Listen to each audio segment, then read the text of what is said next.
Abi kedi var orada bir de ölü. Yeni doğmuş. Göbek falan duruyor. Üstünü şey yapmışlar mı? Bezi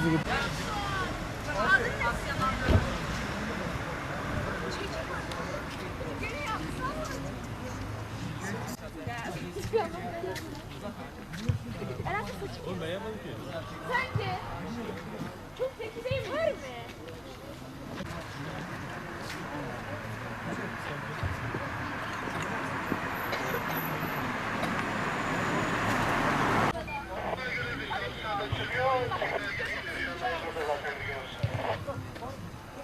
Bak kim abi?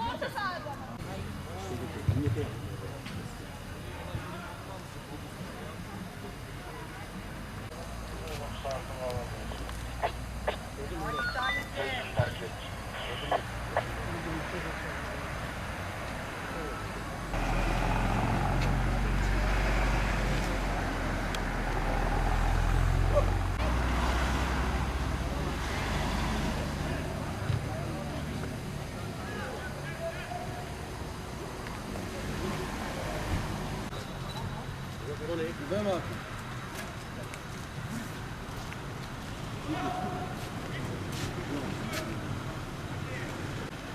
Evet abi.